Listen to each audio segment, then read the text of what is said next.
Hello and welcome to Day 3, AFC eChampions League Elite 2025. We have seen amazing performances from all over the clubs who have participated in this tournament. So far, all of them did amazing, and we are in the brutal stage where we're gonna eliminate basically half of them, but we have amazing journey here and amazing talents with me, Matthew, and Abdulaziz.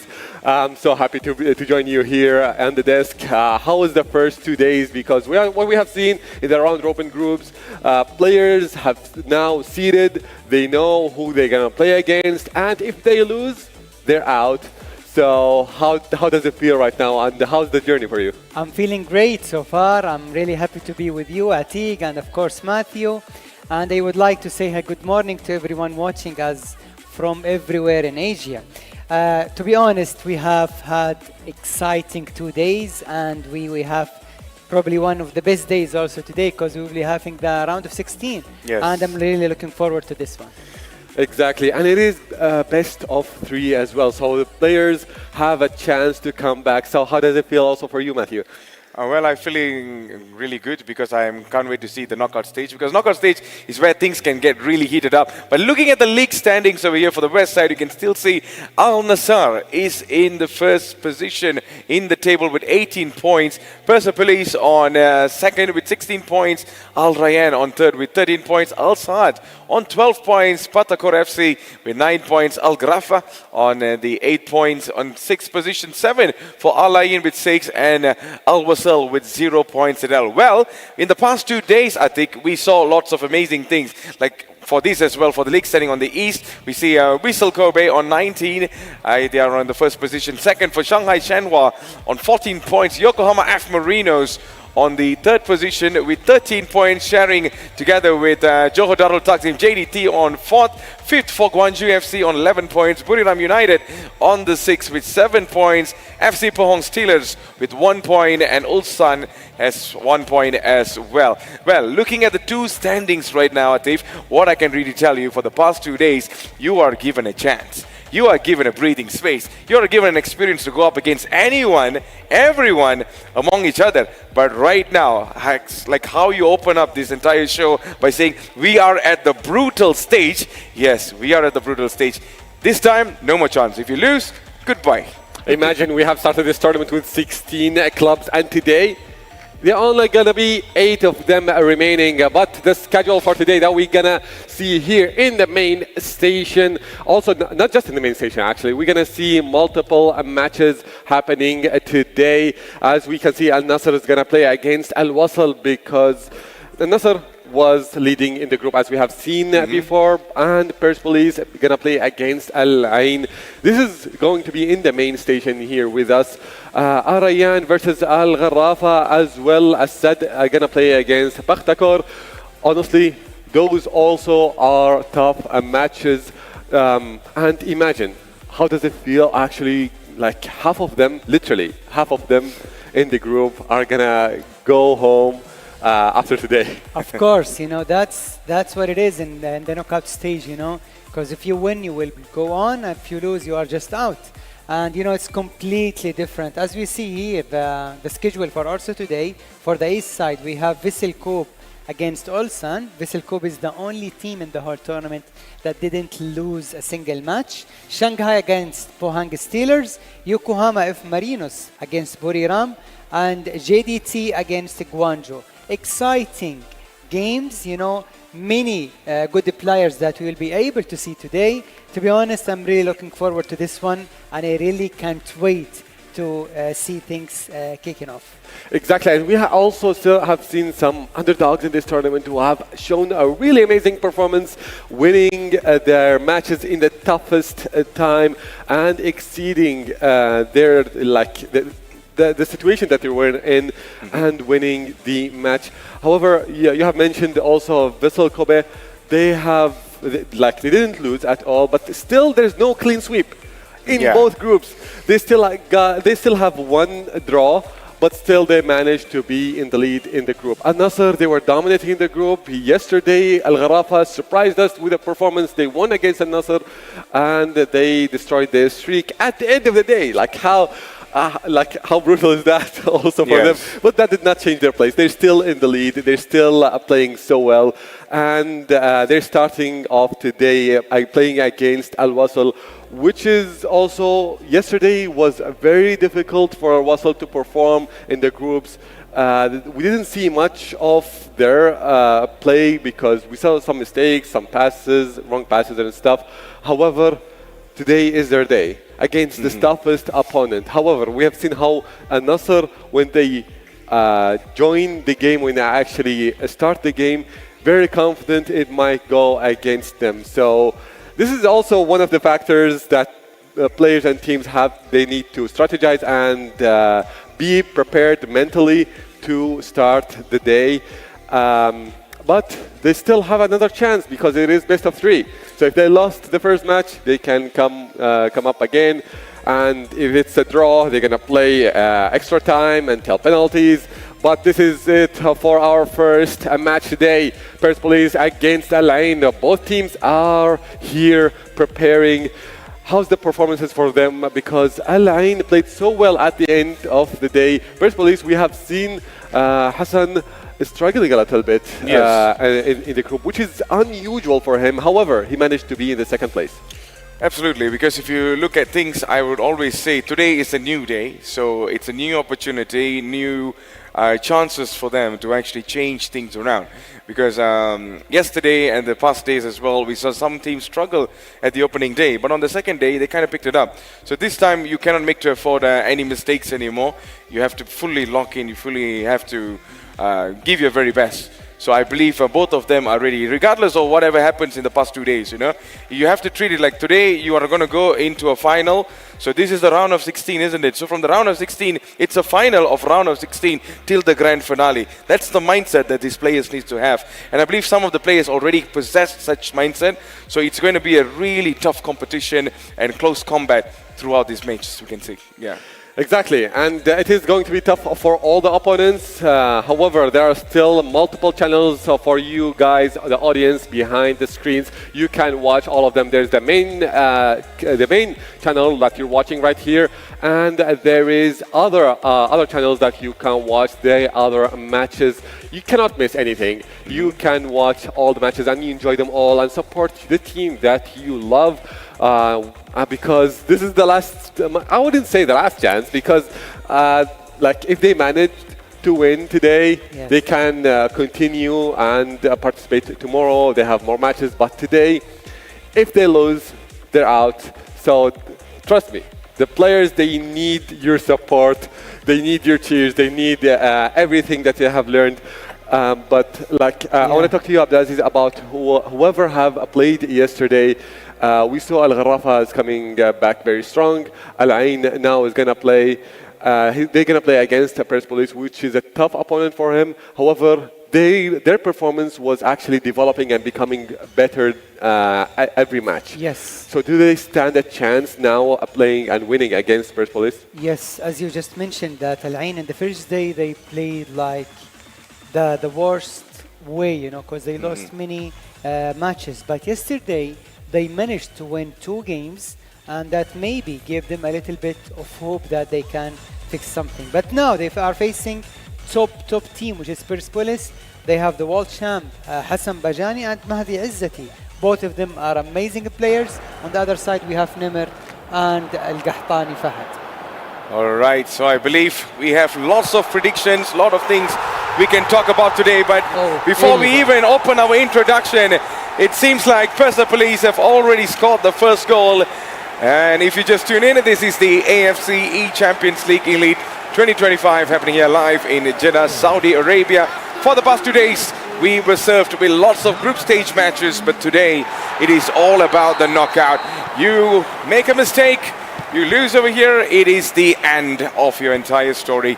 So, Persepolis right now with a very quick goal. Well, Abdulaziz, I believe this is the fastest goal we ever had throughout the tournament. I believe so. I mean, just only seconds until like Mahdi Izzati said that I am here to prove myself and to win the first game, because scoring at that moment shows a lot of dedication and hard work. Absolutely. So there's an immediate clearance coming up by the player from Al Ain. So he just needs to get it off and rub it off right now, just to see how he's able to restart the attack. And if you're wondering, Persepolis will be using the red kit, attacking from left to right. But talking about that, here is Sarouche, and still Sarouche with the second goal. And it's turning into an exhibition within 8 minutes, Abdulaziz. Yes, very nice goal. That Iniesta skill move inside the box and put it in the far post. I mean, it's just so nice goal. And to be honest, Mahdi Izzati is looking so strong today. Well, tell me about it. Mahdi Izzati has been looking really strong, and even in the past few days he's been putting us a really wonderful performance. On the other side, we also have Hassan Pajani right next to him, giving him instructions and tactics. But here you go. He really wants more. He's really hungry for the third goal. Ustan Uranov on for Wahid, and still Wahid. Nearly there, Abdulaziz. I mean, he's really good. I mean, playing very comfortable, trying to create chances, taking every single move in his favor. I mean, Persepolis is playing and starting the game in a very good way. Perfect start so far, I believe. And here comes Persepolis again. It seems like Al Ain is not even getting the taste of the ball at all. And here comes another attack. Lucas loses the ball for Ahmed Barman. And Ahmed Barman for Al Ain needs to figure out an attack to break the defense. Milhat gets the ball back. Alexis with the clearance all the way till the very top. And it seems like an offside call by the referee. Well, things are not going really well for Al Ain at this moment, Abdulaziz. What do you think? What do you think the changes that he could make right now? I think he will need to get out of his own half, because at the moment I only see that Persepolis is playing, I mean, the way they want, however they want. And of course they are creating chances one after another. Yep, talking about one another. Seems like maybe they are going together right now for a goal, and a foul given there by the referee. He's immediately trying to go ahead and address over there just to find what actually happened. It just seems like a regular foul. Now it's another chance for Al Ain to restart an attack and maybe at least get the goal for a hope of a comeback now. But it's going straight to the hands of the goalkeeper. With 2-0 right now, Persepolis leading this match in style. And on the other side, if you just tune in into our social medias, make sure to also subscribe and also follow and give your very best support through the tournament. This is the AFC eChampions League Elite 2025 you're watching, and this is going to be live in Jeddah, Saudi Arabia at this moment.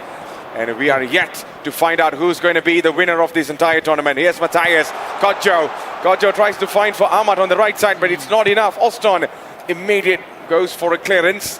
Khalid gets back to KONAMI, and on for Ahmad again. Matthias Pelosius. Here's Godjo. Okay, I think Al Ain is now creating chances. And you know, in football, 2-0 score is like the most tricky one, because you can easily lose the lead like that if you just concede the first goal. Yes, talking about that, nothing is certain right now in football. Even if it's 2-0, even if it's 3-0 sometimes, Sarouche clears the ball right now. Wahid tries to look for Lucas Zhao. There is 3 options running up in the front, but it seems like he has different sets of choice to make here. Here's Sarouche. On for Wahid again, and the ball lands back to the legs of the goalkeeper now. Yeah, I think Al Ain is playing good now. I think they've just found themselves in the game, and now they are trying to find something. Yep, talking about nice something. ball. Here is Sarouche, but the something hasn't arrived yet, Abdulaziz. Oh yes, it's just only one goal. Maybe now. Here is Wahid, and Wahid nearly scored over there, despite losing a little bit of a tempo of the ball. Hassan makes the pass all the way till the top. Needs to find a proper channel of play. There's one player running on the left, and he seems to be like Muhammad Awad. Still Muhammad Awad. And Muhammad Awad could not get the ball. And the balance was really off, especially when he was making the sprint. The ball goes out now. It's going to be a throw-in. Persepolis are still in the attack. They are dominating this match so far without Yes. giving any much of a chance for Al Ain. But can Al Ain change the entire momentum of this game with the brilliant defensive display that we are watching right now? Here's Ayub on for Milit Sarlak. And here is Olid on for Wahid Amiri. Still Wahid Amiri inside the box, trying to find the best option. Sarouche now, and Sarouche! Straight to the hands of the goalkeeper, Abdulaziz. He's very dangerous. I mean, Mahdi Izzati, the Persepolis player, is trying to find the gap inside the defense. And he created many chances from there. We see him doing that over and over again. Yep, lots of chances we see created by Persepolis so far. But then, how long can Al Ain defend? Here comes Lucas Zhao. The ball goes out. Here comes Ahmed restarting the attack. But then, the ball is not even getting past the midfield area for Al Ain because the dominance that we see from Mahdi Izzati has been looking really spectacular so far. True. And here is Mortaza. Wahid Amiri. Still Wahid Amiri losing the ball a couple of times right now in the same area. Ahmed's pass, trying to find Matthias Palacio. Maybe Al Ain could get at least one back before half-time. Here's Matthias Palacio! Beautiful goal. 2-1. We're back in business. Amazing goal. 1-2 inside the box and the finish in the far post. That's very good goal. Oh, the game on. 2-1, game on. 2-1, a game on. It seems like Al Ain finally found something that they always wanted, but hold up. Within these 2 minutes, things could change right now. Here's Wahid Amiri. For Lucas Zhao, Wahid Amiri looking forward and nearly got a goal before the halftime. That is the end of the first half. 45 minutes of action came to an end. Abdulaziz, break us through what happened. Very good half. I mean, Persepolis took the lead by scoring the first goal and then they added another one. And then at the end, or before the end of the first half, Al Ain managed to come back and score that first goal. Still, 45 minutes, and in the second half, everything can happen. As we see on the screen, the players are changing something regarding the tactics, regarding the formation. Al Ain is trying to use more players up front, where they have 3 players now. And I think Persepolis are not going to change much because they are looking good. Yeah, I believe they are believing in their tactics so far, but don't you think this is the time for them to go full attack until they get the equalizer, Abdulaziz? Well, I mean, it's still too early to go with full attack, but yes, maybe you'll need to be a little more, play a little more attacking style. Certainly, so we are underway for the second half, especially in this match in the AFC eChampions League Elite 2025. This is Persepolis up against Al Ain. We are underway for the round of 16, and here comes Sarouche for Persepolis now. Still Sarouche. Back for Omidi. It's not finding really well for Omidi, and here comes. It seems like the ball got back again to Persepolis. Now Lucas Zhao. Sarouche again. Mirlak Sarlik, and just could not find the edge over there. And here is Jonsa. Seems like Al Ain trying to get the equalizer as fast as possible. Nice pass. In hopes of getting a winner in the final few minutes at the end of the match perhaps. And here is Josna. Ahmed Barman. Still Ahmed Barman, 2 players tussling there trying to get the ball away. But it seems like he's gotten away again by Khalid. Makes the shot pass, but it wasn't accurate enough. And the pass towards the winger was not arriving in time. Hence the ball goes back to the goalkeeper. Well, both of them looking much more composed in the second half right now, Abdulaziz. Yes, I think he's controlling the game very well. You know, he's trying to find the gaps in the defense of Persepolis. And also that's why he's going to the wings a little bit more from the line player. Tell me about it. And that is a nice pass over here. Ball. And here is Wahid. Still Wahid Amiri. Omid Alish and Wahid Amiri nearly there. Hassan Muhammad read that movement really quickly, and he just merged straight away towards him, and he got the ball back. And that is another flying header there. The last I ever saw that was back in the World Cup with Robin van Persie. And that's going to be an offside. 60 minutes has elapsed. We got another couple of minutes left in this match. Al Ain needs to do something right now, Yeah, I mean, Persepolis player is trying to do something. He's changing some players. And that's why he paused the game, because he thinks he needs to change something, because sometimes the stamina is not going to last so long. So there is going to be a couple of changes coming right now with the fresh threats of players might be brought from the bench. And some of the players are being brought out as well who are looking not good in the 60 minutes of action so far. And if you are watching, if you just tune in into our social medias, this is the AFC eChampions League Elite 2025. And we are underway for an amazing match, a match that we could literally see what's going to be happening between Persepolis and also Al Ain. Remember, this is the best of 3. So in case, let's just say, if Persepolis wins this match, they have to win another one more time to go through. Unless we see a change of events, Al Ain makes a comeback, then we will be heading to game number 3, the game that decides who goes through. And well, Abdulaziz, what do you think so far? I mean, it's tough game for both of the players. You know, all of them are playing really well. They are trying to create the chance that may lead to score the goal and maybe win this match. Tell me about it. And here is Khalid on for KONAMI, but then Hussein gets the ball. Wahid Amiri to get goal number 3. How did he miss that, Abdulaziz? I mean, how can you make such a miss pass in that area? Because otherwise, you will be punished, and you will be punished badly. If he scored, if Persepolis scored that chance, I think it will be over. Yes, very, very lucky over there, especially for Al Ain. I really thought that was going in, especially Wahid Amiri was in a really good position to put the ball in the back of the net. But then, just do not know what actually happened over there. But it's a breathing space for Al Ain, but it could end any time right now. Yassin on for Wahid Amiri again. Can he get the goal number 3? Yassin Salmani, far shot. Here is Hussein, back to far shot again. Hussein gets the ball back, finds Ali, and Ali to get the goal number 3. It is a redemption after we saw what happened with our Amit shot that did not go in just now, Abdulaziz. Yes, I mean, we have only been talking about attacking from the mid. You know, he always finds some gaps that helps Mahdi Izzati player. And that's how he scored the first goal, the second goal, and now the third goal. Willie played from Persepolis player, completely deserved lead. And let's see. Yes, talking about completely deserved over here, we saw another chance being created inside the box. Ball goes out for a corner now. And with another less than 20 minutes left, Al Ain needs to score right now. Yes. And it's now or never. You cannot be doing anything much after the 80th minute because the pressure will eat you up alive. And right now, Hussein gets the ball back. And here comes Persepolis with only very limited option in the front. Hussein needs to do something all himself alone until backup arrives. He immediately got past.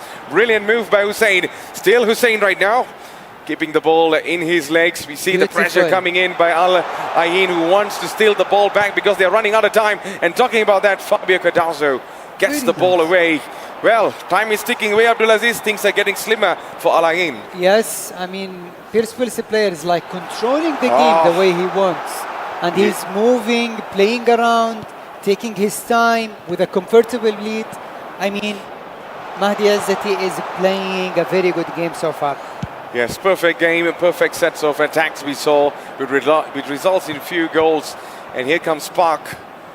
And Park's pass trying to find Kaku Romero. And here is Matthias, loses the ball to Mildan Salek. Still Mildan Salek now, tries to find the proper pass. Just going to go for Kocho again. He's looking for Kaku Romero. This could be it to get the goal number 2. Still Kaku Romero being blocked away. He got sandwiched in midfield and there is no way for him to get through. But then that was quite promising just now, Abdulaziz. Oh yes, I mean, he was very close to score, to be honest, at that chance. But Fahad is playing good so far. He's trying to find some gaps in the defense of Persepolis, even though it is not easy. What made a huge difference for Mahdi in this game is he is really good equally in defense and in attack. Yep, and here is Hussein. Hussein could go for a shot from here, but then still Hussein got the ball back, and the referee is definitely going to be giving a weird decision maybe because I don't really know what was the actual cause. All right, so it's just because a little bit of a rough movement, a rough contact outside of the box. It's going to be a free kick. Who is going to be taking this? It is going to be Farshad. And Farshad might be aiming for the goal. We see a huge wall of defense blocking his view. Can Farshad score? But no. You see Hussein taking the free kick right now. Still Hussein. Back again for Yassin. Here's Fashad. Here's Wahid Amiri and Hussein with the follow-up. But only for the defenders to get the ball away with only 2 minutes. It looks like mission impossible for Al Ain to make a comeback right now. Yes, the game, I think, is already over now. Pretty much. Seems like, as what Abdulaziz says, the match is kind of checkmate over here, I would say. And here is Khalid with a long pass, maybe perhaps for a consolation movements in the final few minutes. And I believe that is the end of the match. What a win for Persepolis, 3-1. And they have finally gotten a really, really good win. But it's not enough yet. We still need one more if Persepolis wants to go through, Abdulaziz. Yes. That's a good game, huh? Exactly. Now we have seen Persepolis, they managed to win the first match. However, still not over for Al Ain. They still can make the comeback because it is best of 3. But what we honestly, Persepolis scored like literally the fastest goal that we have seen so far. Yeah. In around 1 minute, and then they took control. I liked how Al Ain did not give up.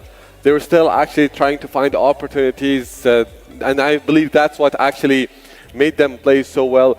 But like the rest of the game, Persepolis, Hassan Bajani, he still plays so well. He had the control. He had the pressure in the box. So, and he got many opportunities to score. But like, what went wrong there for Al Ain, and how can they manage to come back after this match? I still feel it's not over yet, I think, because there is still opportunity. There is still lots of chances.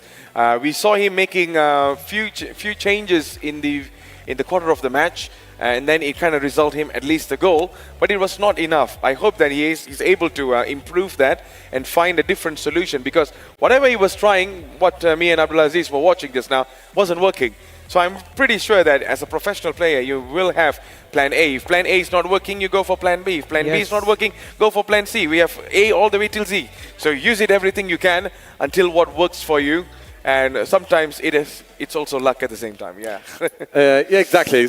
Luck plays a role. Quite a role. But yeah. As well as the referee as well. Both of them play the role in the game. However, like Al Ain, on their stats previously before we start this match, they managed to score around 18 goals. So Al Ain, they can play very well. They can scare many goals to win, or for whatever reason that they're doing. And surprisingly, Al Ain, they have scored more goals than Al Rayyan, which Al Rayyan is actually taking the lead over Al Ain. Al Ain still have an opportunity maybe to score and play better, but like what type of strategy that they can change? Like, do they need to play 4-2-4, something like that, or what else they can change? I mean, I think in the second leg, I think they will use the other player, which is Nimr al-Ashrari, because I think he can do something. I'm not sure about Persepolis if they are going to change the player, which is they may switch to Hassan Pajani, but Mahdi is already doing well, so probably I think they will keep him in, but maybe they will change for Al Ain, they will have Nimr. What they have to change also maybe the tactics, the formation. Because if you notice that Persepolis were scoring the goals from deep of the defense, from the spaces, the gap between the two CPs, the center backs. So that made it easier for Mahdi to score the first, second, and third goal. You're right. Like playing inside the box, Hassan managed to find the opportunities with the passes. He can get away from the defenders. But it's not the same for Al Ain. Like, they're trying to play the same style, but they're not getting the same opportunities. They're applying pressure. I like that the first half they managed to score, and they got their hopes back, because without this score, they might actually give up in the second match, right? Yeah. That's why I said, they still have lots of chances, lots of opportunities. Not like how we did it yesterday. It's about now, if you lose now, it's over. So the thing is, it's a best of 3. So you're given another match to prove yourself to make a comeback. And I've seen teams that have lost many times in the first match, but they make a comeback in the second one. In the second match, they will look really, really good, and they'll drag it to the third match, and they win it all. But I'm not sure about Al Ain right now, because they have to find something really fast. Because from our observation, certain things worked, certain things did not work. So he better find a solution as fast as possible, because I'm not sure the second match is going to be played by Mahdi or not, because I'm very sure Hassan is also waiting to play. So he could exchange anytime, you know. So True, like the switches is an option also for the players to swap. However, there is also another thing that if they did not swap, like playing the same strategy, is it actually good for the long run? Because it is best of 3. So what you have mentioned before, swapping, it is a smart way, but for Persepolis, maybe if it's better for them to stick because they managed, or like, let's say, if you win, why do you have to choose, right? Yes, I mean, Persepolis played amazingly well in the first leg. They defended really well, they attacked really well, and they scored 3 goals, which is more than enough to win the game. And now they have the second leg. I would really like to see what he's going to do. If he's going to stick to the same plan, or maybe he will move to something, let's say, more creative. Exactly, and that's what we're going to know in our next match. So we're going to take a really quick break for the players to prepare and play so well. So stay around, 5 minutes break, and we will be back.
And we are back, still in our first match. Persepolis against Al Ain. They're still playing so well. Persepolis managed to get the first win.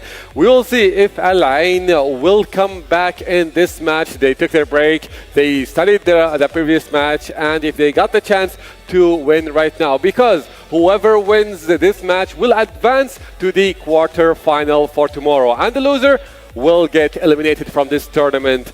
However, what we have seen so far from Persepolis, they're very confident, unlike the round-robin group from yesterday and the day before. They started very strong, they scored real quick.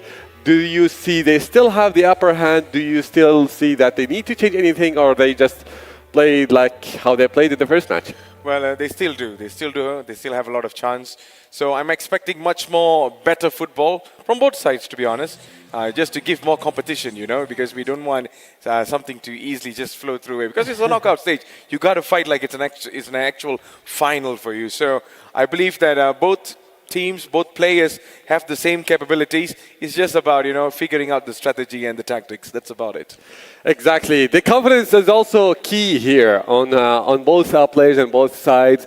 Al Ain, what I like is they are still not like hurt. They scored one goal, and we talked about it before the break, that this goal is also important for them to be motivated and not be broken. They still can see chances, and their stats, it actually shows that they can still score more goals, and they already did with over 18 goals so far. But now, how can they manage to get more, especially in the box where they struggle to break the defense for Persepolis? Yeah, it is not easy to break the defense of Persepolis because they are scoring really amazing goals. And of course, in defense, they are really, really good. I mean, Mahdi is like defending very well, man-to-man. He is not giving spaces to the other player, which is a lane player. But that was the first game. The second game is about to start, and everything can happen because it's a knockout stage. And to be honest, I mean, I think there is still something in this match. I mean, it is not done, it is not over yet, and we will see. It is going to be very tough for Al Ain. If they lose this round, they're out of the tournament. But Persepolis, if they win, they'll advance to the quarterfinal. So far, from the performances, we liked seeing each other, seeing both teams basically. But also we noticed like many goals doesn't really matter for them, because like as long as they win the round, that's what matters. So one goal difference. But it also can be in the other way, which is like mentally affected. Like imagine losing a round with too many goals, and this might affect you. However, now we've just started our second match for today. Yeah, so talking about what Atif says, there are lots of things can happen. So sometimes the goal counts, sometimes the goal doesn't really matter much as long you win, because this is the best of three as we are underway. And here comes a very quick attack from Persepolis, only for the ball to be cleared out. And if you just tune in, this is the AFC eChampions League Elite 2025 as we're underway for Al Ain versus Persepolis. And this is going to be really big because this is the second match of the set. So if Persepolis wins this match, they are going to go to the quarterfinals, unless we see a different story by Al Ain. So Yes. Khalid makes the pass, trying to find Matthias now. Brilliant pass in the front, and Matthias again. Here is Mohammad Kojulaba, could not get the ball in time. Well, pretty decent start so far, Abdulaziz. Yeah, I mean, unlike we saw in the first leg, where Persepolis player was taking the initiative, was trying to attack, and he scored the first two goals. Now, it is exactly the opposite, but... Oh, talking about opposite, that was a really good chance. Omid Alish could not get it through, and Fabio clears the ball away. Ahmad with the pass, and here comes Matthias. There is two Matthias in this game, and this time it is Matthias Palacios. And the pass was a little bit wayward, but never mind. It's still on attack. Here's Kojo. The ball goes out for a corner kick now. But that was a really quick, sensational movement by Al Ain. And now Al Ain has a chance to get the game rolling in their favor. All they need is this one goal. A one moment inside the box could change the complexity of the match, could change the entire story of this entire match.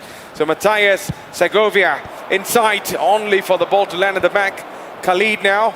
And Khalid's pass was not the very best, and here comes the counter now. Wahid Amiri switches sides all the way to find Lucas Zhao. There is three players making a run inside Ustan, and the pass and the movement didn't make much impact in the end, Abdulaziz. Yes, I mean, he played really well the counter-attack, but it was not good enough when he reached the box.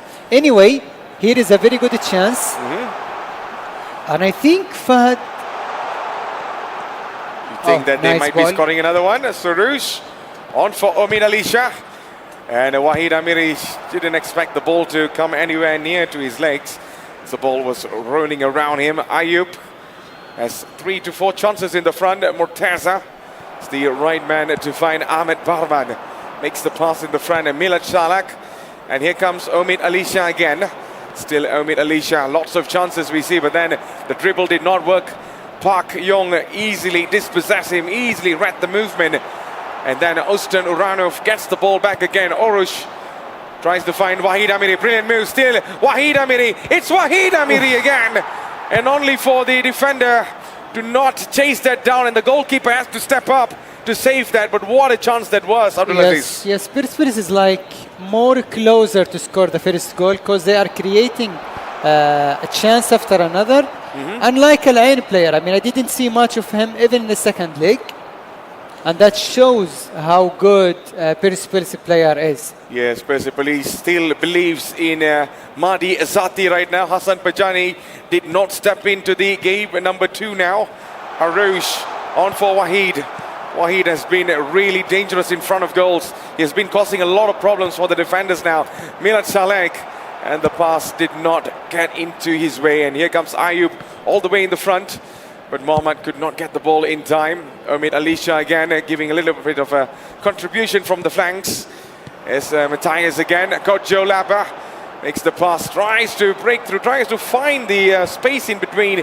But the two defenders read the movement really well. But could this be the moment for the one for Al Ain to get it through? It's Kojo Laba. And what a save by the goalkeeper. Why he didn't choose to the near post? Exactly. But that was a good chance. Perfect chance. Matthias Palacios. 3 options inside, and only for Park to not receive the ball. Khalid needs to find a better option, but the only option right now is in the back. A switch of side towards the right side of the flanks now. Kojo Lanza, and here comes Ahmed. And Ahmed's pass was not finding the right man. And it's not even in the right time as well. And here comes Fabio Cardozo on for Park Young-woo. And the passes looks a little bit untidy there, if you ask me, Abdulaziz. Yeah, many wrong passes, but maybe that shows the pressure that the players are having at the moment. Because, you know, it's all about the first goal. Yep, it's all about the first goal. We are coming very close to the end of the first half. With only 5 minutes left in this match. Kojo with the breakthrough in the front, but then Murtaza read the movement really well. Khalid gets the ball, lots of aerial attacks, lots of aerial battles that we are witnessing in this match. And here comes Wahid Amiri again. Lucas Zhao making a run on the right side. It's going to be Austin. Still Austin has 3 options inside the box. Chose to go to find Sarouche now. Still Sarouche rounds around the defenders. Austin Ranov, and the pass was not the very best inside the box, Abdulaziz. Wow, we didn't see much in the first half, to be honest, because both of the players are like covering everything in the mid, and we saw many wrong passes. I mean, the pressure, I think, is getting the players. Whoever is calm and composed, I think will have higher chances of scoring. Certainly, so it seems like a couple of changes that we see. It's Look at Persepolis' possession over there, Abdulaziz. Yeah, 61%. 61% possession. I mean, that's a huge percent of possession. It shows that the player of Persepolis that is having more control of the match, but there are many mistakes regarding the passes, regarding creating the chances. And there was not much of finishing as well. They look really bad in the finishing in the final thirds. Yes. So we are underway for the second half. If you just tune in, this is the AFC eChampions League Elite 2025 happening here live in Jeddah, Saudi Arabia. as we're underway for Al Ain and also Persepolis. And seems like another round of 45 minutes of actions between these two big teams. And here is Alexis on the goal. He's trying to find his very best option in the front, but it's not looking really well. Sarouche, still Sarouche. He got two players running in the front, but he's taking a little longer to make the pass. Wahid Amiri, still Wahid Amiri. On for Omid Alisha. He has two options, but he's still looking for an option. Goes for Malik and gets back to Milat again. Sarouche, Wahid Amiri, Lucas. Wow. It's Wahid Amiri. Wahid Amiri! Oh my God. How close can you get? Wow. He played it so well there inside the box. The 1-2, the move, the skill move of Iniesta. Wow, that was really good chance. Unlucky, to be honest. Oh, just like what you said, Abdulaziz, so many chances, so many mistakes in the front could cost them. Wahid There's Amiri nothing now there. for the redemption. Goalkeeper comes out again.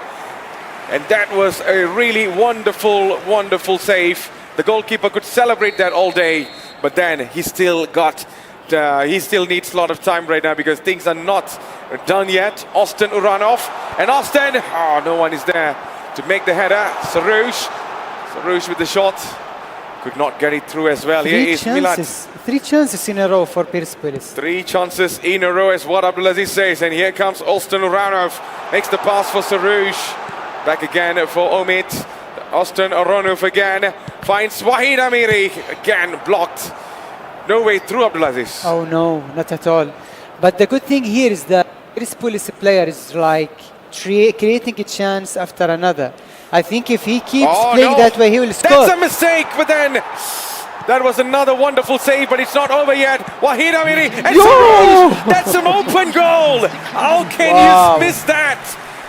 Oh my God, how did he miss those chances? It's giving me Darwin Nunes memories, man. Yes. Just did not go in, and what is going on, Abdulaziz? I mean, if you don't take your chances, the other player is going to take his chances, and he will punish you for missing all these chances. Exactly. Imagine all these chances he missed, and in the 89th minute, Al Ain finds one chance and they score. That's going to be really costly right now, isn't it? Everything can happen, it's football. That's a horrible miss right in front of goals. And right now, we still have another 30 more minutes left in this match to find out who is going to go through or who's going to be dragging into game number 3. Here is Farshad. Farshad finds for Hussein, makes the pass. Farshad with the header, but it's too soft. Hassan says, thank you very much, Shukran. We're going to restart the attack from the back again. Okay. For 65th minute, since the second half started, we didn't see any chance of Al Ain. Talking about chances, talking about opportunities, there's a couple of opportunities.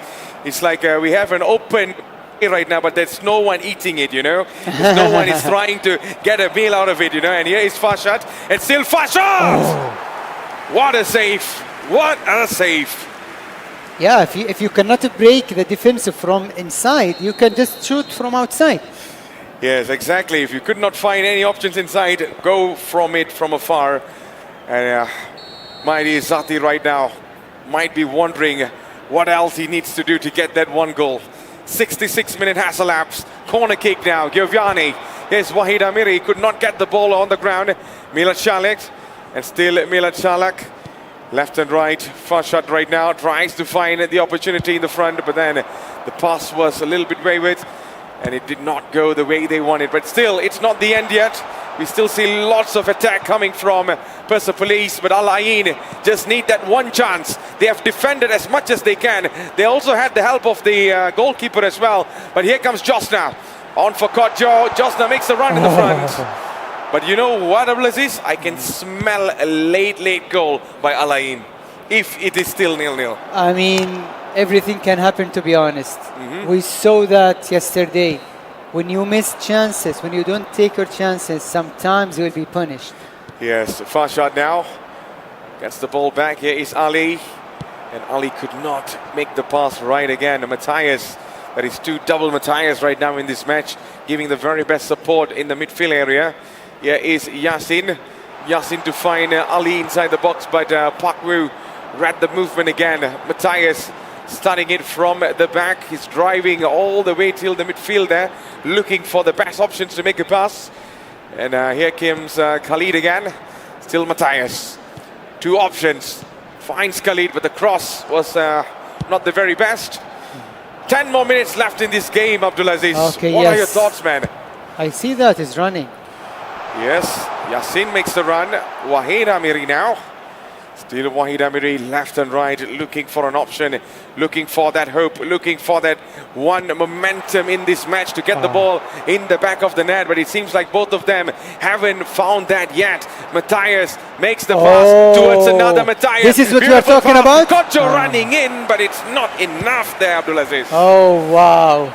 84th minute. If anyone scores now, I think it will be over. The game will be finished. It will definitely be over. That one goal is needed, desperately needed from both sides. But we do not know who is going to be scoring that. Wahid Amiri now. Mahdi Ezati could be lining up for that one last attack. Farshad. Still Farshad. There is 3 options in the front. Could this be the moment? Wahid Amiri still. Farshad again. It is now or never. Left or right. There is so many blocks trying to find the real channel of play now. It's Ali. Ali to finish it off. Wow. What are you waiting for? And yes, he does. What a goal. He scores. Composure. That's composure. Perfect goal. Composed in front of goals. It is 1-0. Well, I believe Abdulaziz, Persepolis, 90th minute with 2 minutes to go. Do you think this is the end? Yes, I believe so. This is the end unless there is a miracle here. What a goal. Persepolis fans on the social medias, make sure you are showing your love towards your player right now because he made the impossible happen, and this could be the moment for him to throw himself into the quarterfinals. But Al Ain fought really well. But here's the catch there, Abdulaziz. It's not over yet. He did his best. It's not over yet. Yes. Yeah, he did his best, but it was not enough because I think Mahdi played really well the second leg. He was creating a chance after another. Finally, he scored the deserved goal, I would say. And now, I think there is only one chance for Al Ain. If he managed to do something with it, maybe we will see a comeback. Maybe we will see a comeback. One more chance. Well, this is the most crucial moment, especially in this match, where Al Ain is left with less than 2 minutes on the clock. Final few substitutions coming in. Could the fresh legs do the work? Could that be a miracle in the dying moments right now? Mohamed sends the ball to the top. Goalkeeper rushes out. And the referee might be looking at his whistle anytime soon. At this moment, it seems like it's not going to go well. And I believe it is the end. Yes. It is the end. Persepolis will be going into the quarterfinals. And what a match it was, Abdulaziz. Wow, amazing game. I mean, from the first minute until the last minute. Excitement, huh? Exactly. Persepolis now advanced to the quarter-final after their beautiful win.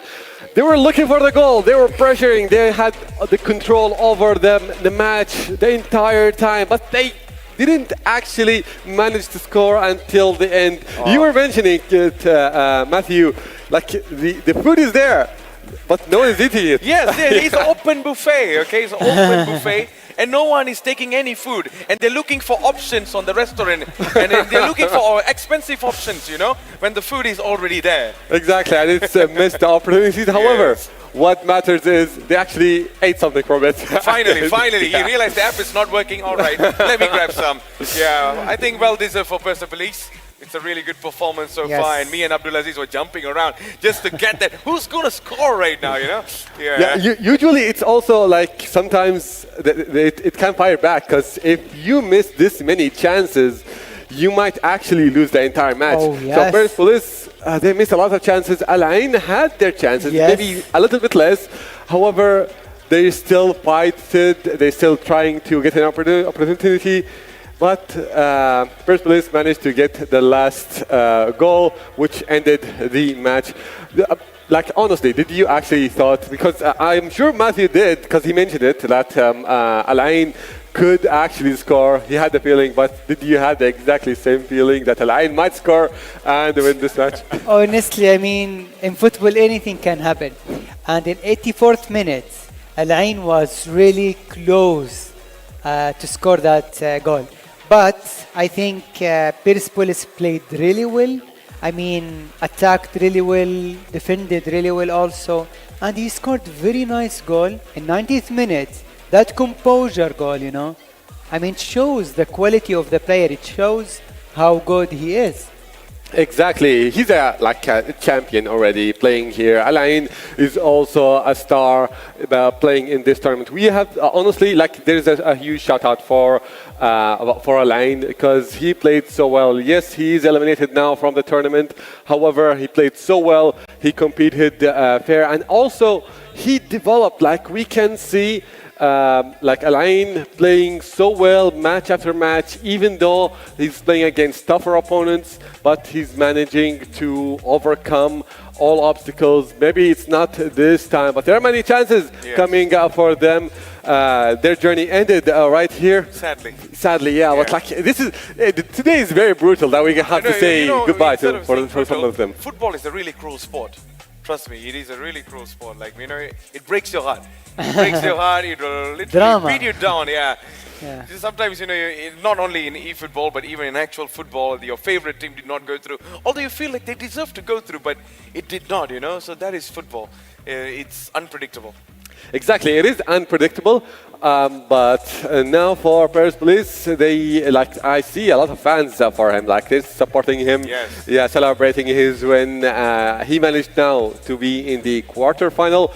And also there are more matches coming, more matches that are going to be very difficult as well for all the teams and all the players who are participating for today. They had the chances yesterday, they learned from the others. But some players or some teams who were in the lead of the group, do you see that they have the higher chance? And also Persepolis, they got more opportunities, they missed it. Was it just unlucky, or something went wrong there? They should have done it in a different way. Because what I see, Persepolis is actually going aggressive. They enter the box. They so many passes. They pass the defense, but they finish it in a weird way. They never went to the. They cannot score basically. Yeah, I mean, as Matthew said that. You could have scored, but they keep just missing chances. Maybe because of two things. One of them is, of course, the pressure. They are feeling the pressure because now we are in knockout stage. If you lose, you are just out. There is nothing about that. So you have to be focused. You need to win that game if you want to keep going on the tournament. Luckily, that Persepolis player had that chance in the 90th minute, which changed everything. Also in other teams, I think Vissel Kobe, the Japanese team, I think they have higher chances of reaching late stages of this tournament, alongside with the Nasser, of course. And Persepolis also, they look really strong. So these three teams, I think we will see them, let's say, in the semifinals probably. Exactly, and the top in the league, they played so well so far, and they can advance later on in the quarterfinal and the rest. However, there are more matches that are happening right now. We're gonna see also the other side of the groups in the West. We will see the more actions, more players, more teams. We have as well Guangzhou against JDT coming up next. So make sure to stay around for that. We're going to go for a short break and then we'll be back for more action.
just wants my body.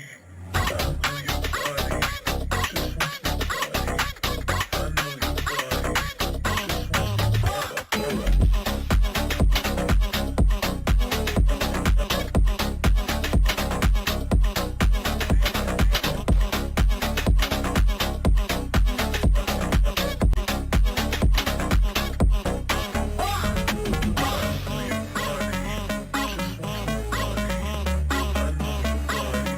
my body.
Vou deixar sua bunda ardendo. Vou dar tapa, tapa, tapa, tapa, tapa, pra cara.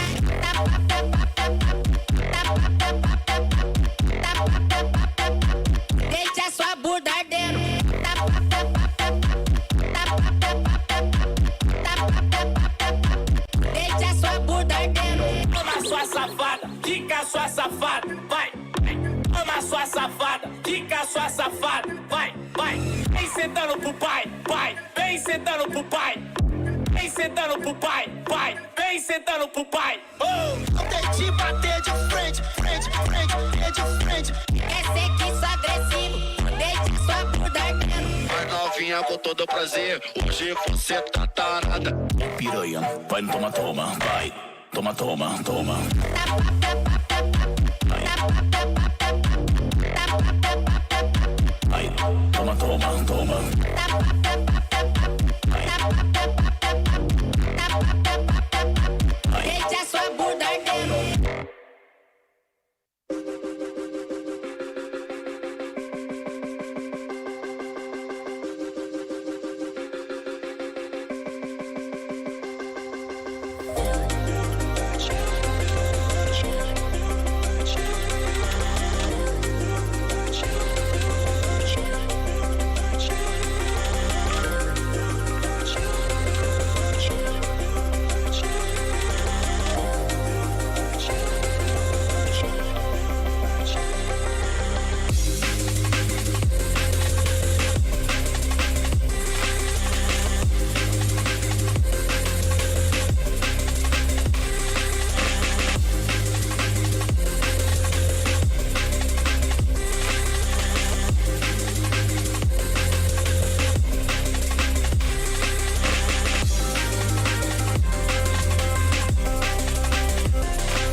Close your eyes. Close your eyes. Close your eyes. Close your eyes. Close your eyes. Close your eyes. Close your eyes. Close your eyes. Close your eyes. Close your eyes. Close your eyes. Close your eyes. Close your eyes. Heart.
Break me down and make me weak again.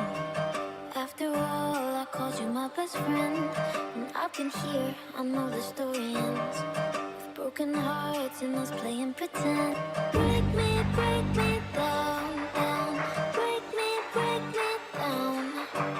Break me down, down. Break me down.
close the door. Don't drive away alone. Don't drive away alone.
I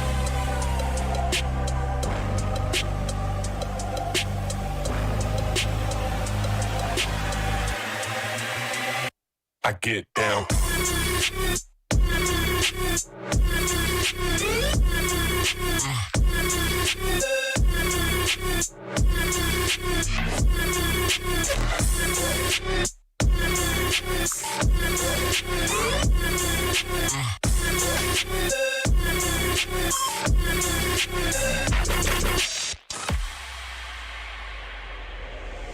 If it's written in the stars, close your eyes and listen to the rhythm of your heart.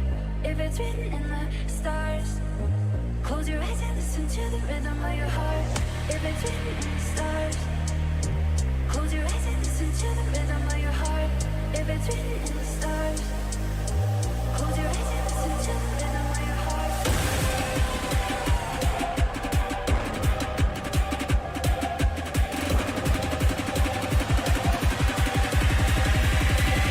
I get down.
And here we are. We are back for more action right here in the East AFC, in the East, sorry, AFC eChampions League Elite 2025. More action here, more eliminations, more breaking. Like we're gonna break more hearts, unfortunately. But this is the competition right here.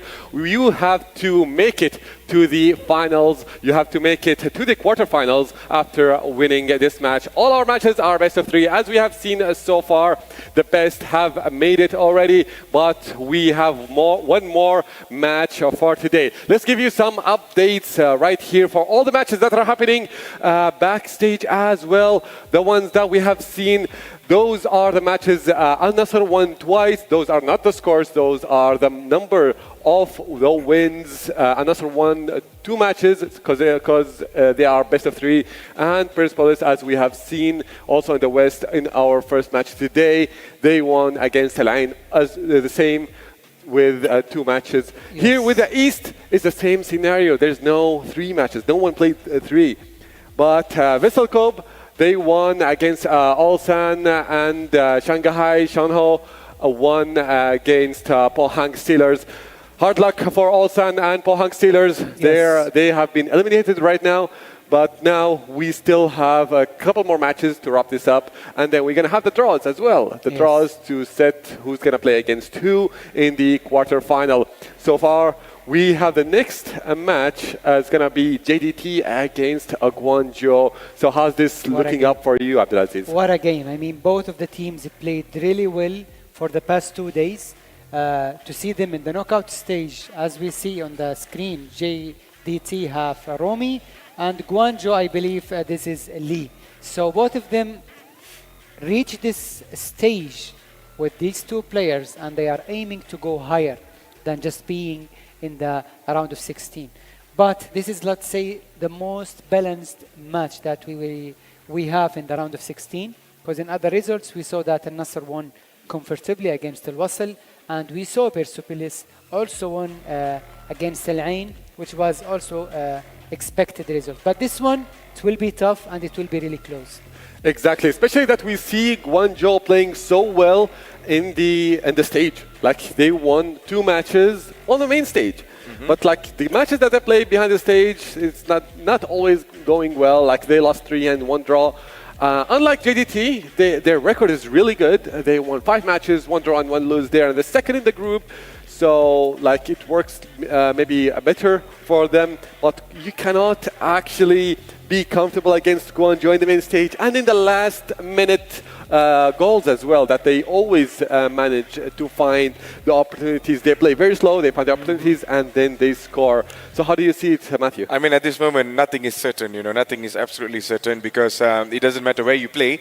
The thing right now that is important right now is this match. As I told you from the start, every match is a grand finale for every team here. You cannot just think this is the quarterfinals that we're going to go. It's the round of 16. We still have time. No.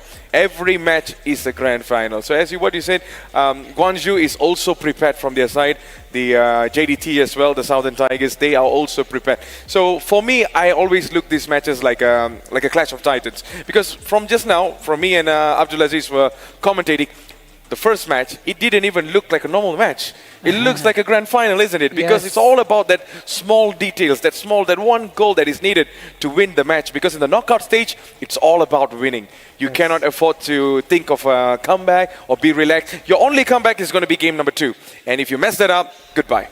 Exactly, and there are not a lot of chances. But so far, we have seen the teams who are playing.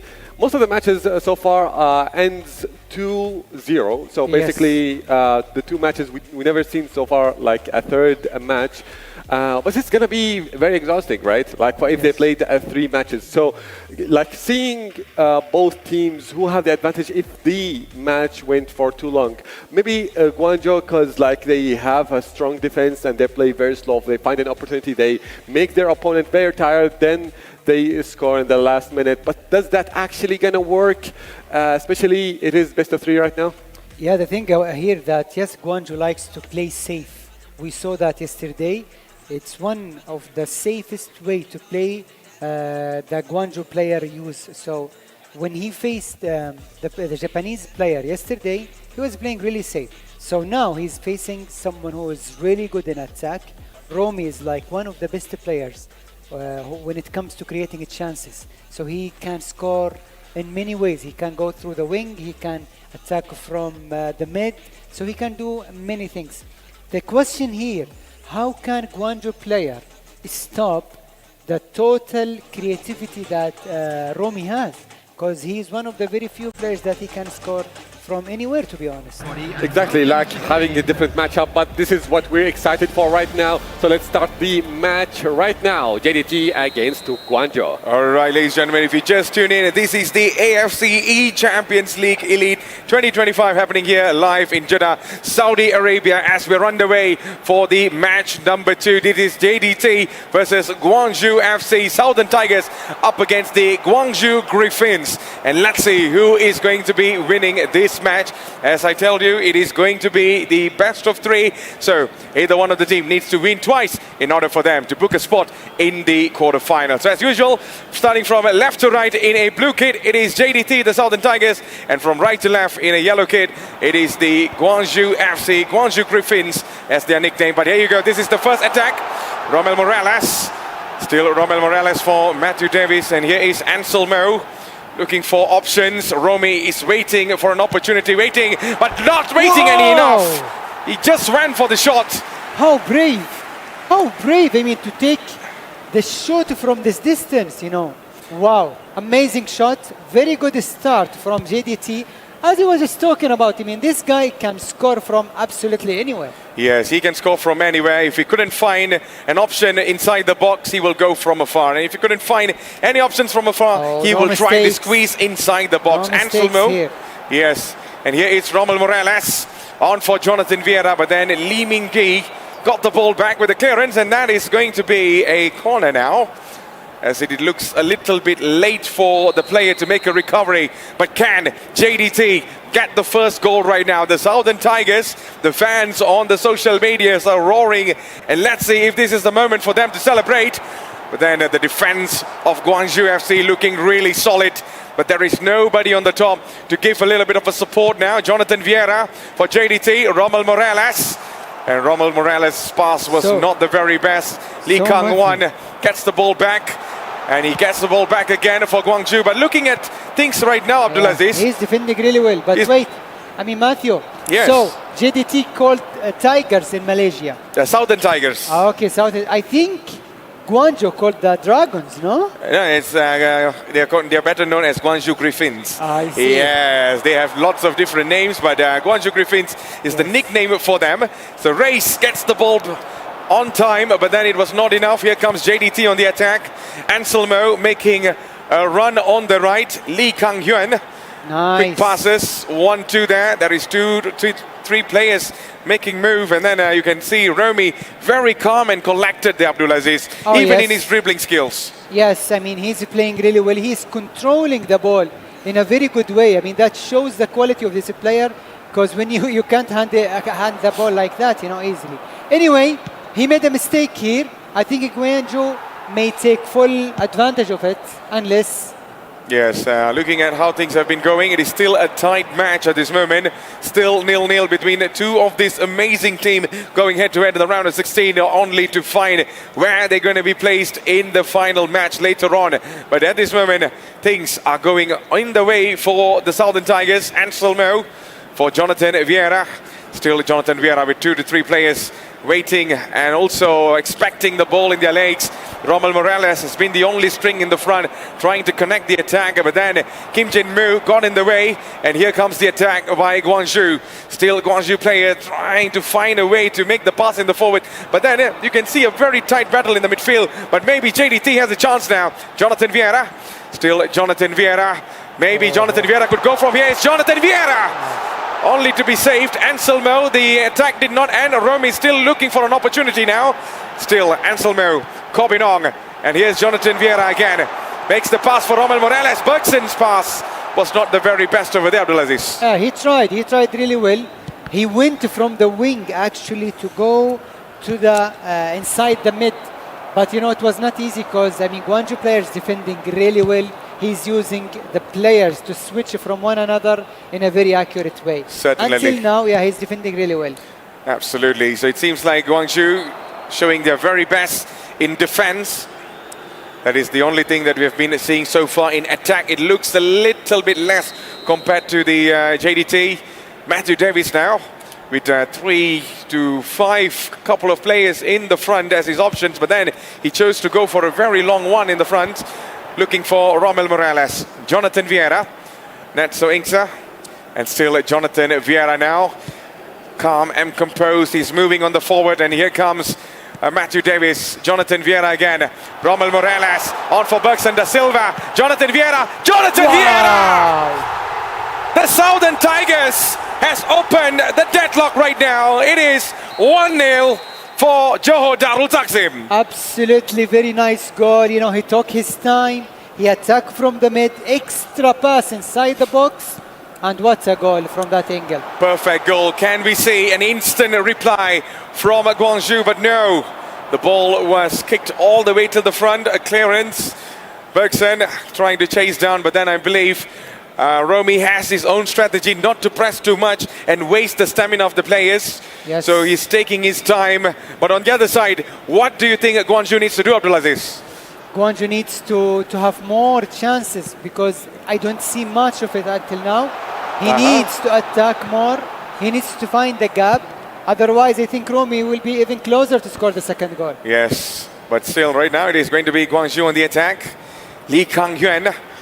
Lee Kwang-yuan's pass was certainly blocked over there. Rommel Morales dashing forward in the front. Jonathan Vieira asking for the ball. And here comes Matthew Davis with a couple of options inside the box. But what's his choice right now? Natso Iksa makes the pass inside, but then it's just not happening for him. Race on for Kim Young-ho. Oh, he almost dispossessed over there, and that is the end of the first half. It looks like a really close combat between JDT and also Guangzhou FC. 1-0 right now. Break us through right now, Abdulaziz. Yes, I think Romy is playing really well so far. He is stick to the plan where he can only use a few players to attack with, but to be deadly inside the box. And that's exactly how he scored the first goal, and he was really close. And maybe he will add the second goal in the second half. Guangzhou player need to find the space. He will need to create more chances in order to score the equalizer. Absolutely. So that is going to be a little bit of a change coming in between all of the players. Can we see any fresh legs to do the job for Guangzhou? Oh, it's going to go in the favor for the first game for JDT. Ladies and gentlemen, you are watching AFC eChampions League Elite 2025 happening here live in Jeddah, Saudi Arabia, as we run away for the second half for a blockbuster of a match. So now it is going to be Guangzhou on the attack in the very early part of the match. Yes. Kim Jin-yoon could not find the man, but then somehow we see backup arrive there. Oh Hun-seong to Kim Jun-ho, being pressured over there by Ko Bin-ong, and Ko Bin-ong got the ball back. Good defending. Brilliant defending there by Ko Bin-ong, and here comes Bergson on for Natso Iksa. Immediately we see lots of passes from left to right. Here comes Matthew Davis. It's still Matthew Davis on the right, looking for the right options. Is Anselmo on for Rommel Morales. It's Rommel Morales!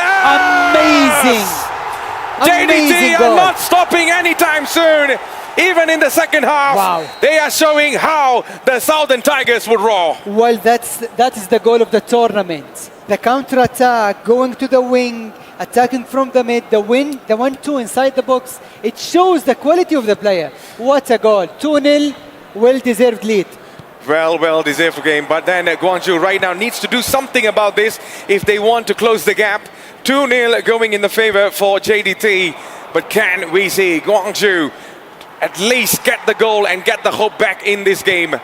Huang on for Lee, and here comes Reis, and Reis' pass was not really good. He loses possession over there.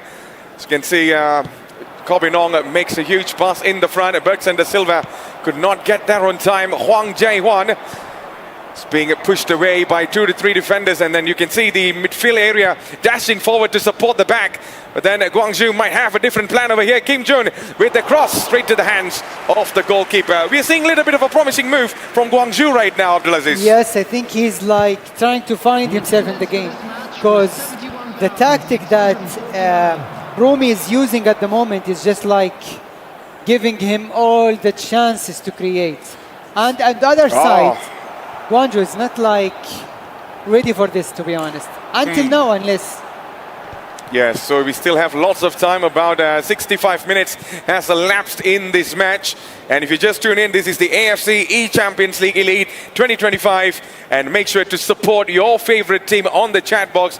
Yeah, you can also tell us who's going to be winning this match. But it is very clear that it is JDT right in the front, on the front seat, I would say 2-0. But can they add one more?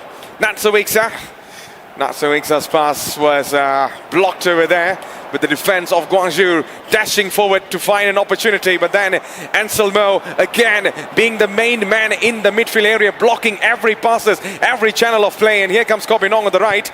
Still Kobinong's pass was then easily cut off by Kim Jun-yu. And here comes Om Kyu-sing. Oh Hum-sing makes the pass in the front. Looking forward, looking really tidy in his passes right now. Make sure to not lose possession. I just mentioned not to lose possession, and immediately we see Gwangju losing possession over there, Abdulaziz. Yes. But here comes Anselmo. But now it looks much more of a chess game there, Abdulaziz. Left and right, the possessions battle looking really good. Yes, I mean, to be honest, Rome is like controlling the game. He is playing the way he wants. The rhythm of the match is like controlled fully by Romy. He's playing around, he's taking his time. That's why at the moment the Gwangju player is like changing some players and trying to find himself. It seems that the 5-2-1-2 is working really well with Rome. Certainly, so a couple of changes coming in the second half right now between JDT and also none other than Gwangju FC. They're making final changes perhaps before we see another sets of attack and defense. Fresh legs will be introduced into this match. So we see some of them are already in the match and some of the players are already running out of stamina. Pavitran Gunalen is brought into the match as well based on the substitution. But looking at the formation, Abdulaziz, do you think it is going really good for Gwangju, or they are playing too defensive? Well, I mean, the counter-attack formation for 5-2-1-2 will be 4-1-4-1. But I don't see that he's using this one. 4-1-2-1-2. That is the counter-attack formation for 5-2-1-2. But I don't see that Gwangju players using it. Not at all. So maybe you need to change something. Because like this, the total domination of the mid and the defense will be in favor for or to JDT player. All right, so we got the insights from Abdulaziz, our world champion, joining with me on the commentary desk over here. So right now, it is game on again. 2-0 going in the favor for JDT. Can they add another one to seal the deal for the first win? So here is Afiq Fazail, and on for Natso Iksa. And Natso Iksa's pass was cut off over there. Shin-chan Mu with the pass, but Matthew Davis loses that, but he recovers that as fast as he can. Just a little bit of a nick over there, but he still got that in time. Pavitran Gunalen, the fresh leg in this match. And a pass towards the right, finding Matthew Davis, who's still running. But that is a really brilliant pass. Can he get goal number 3? Lee Moon-gin giving him a really tough battle and immediately got the ball out of danger. And it's Lee Kang-hyun. Still Lee Kang-hyun tries to make a through pass, trying to find the channel of play to break the defensive line, but it's looking a little bit tougher as time is getting nearer and nearer towards the final whistle. 82 minutes on the clock, Abdulaziz. It is now or never for Gwangju FC. But talking about now or never, this could be a problem. And here is Bergson da Silva. Natso Iksa, 1-2 pass. Immediately breaks the defense. On for Juan Munez. And what is going on over here? Here is none other than Romel Morales. Bergson! Wow.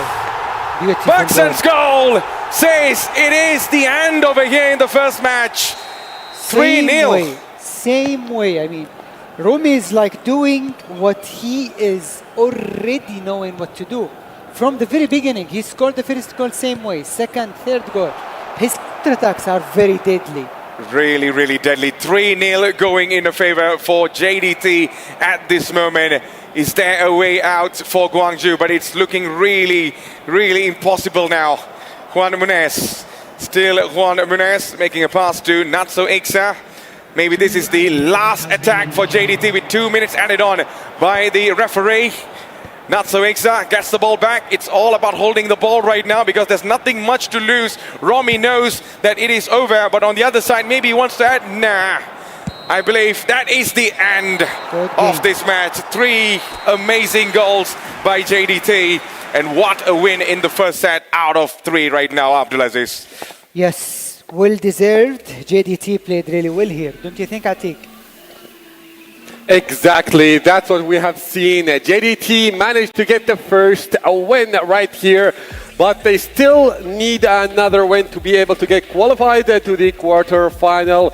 Guangzhou still here. Guangzhou still have a chance. We already know from them that they never give up. They always find a chance until the end of the match. They try to find any opportunity, and they're still a good players. However, the start was not really in their favor. Like their attacks was like good, but not good enough to actually reach the box and try to score.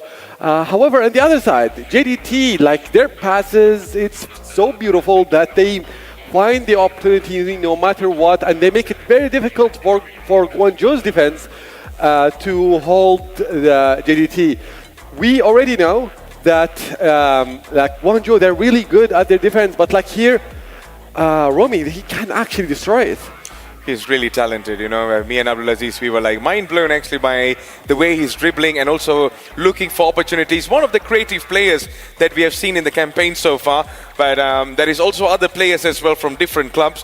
But for now, for this match, I feel Romy has the front seat.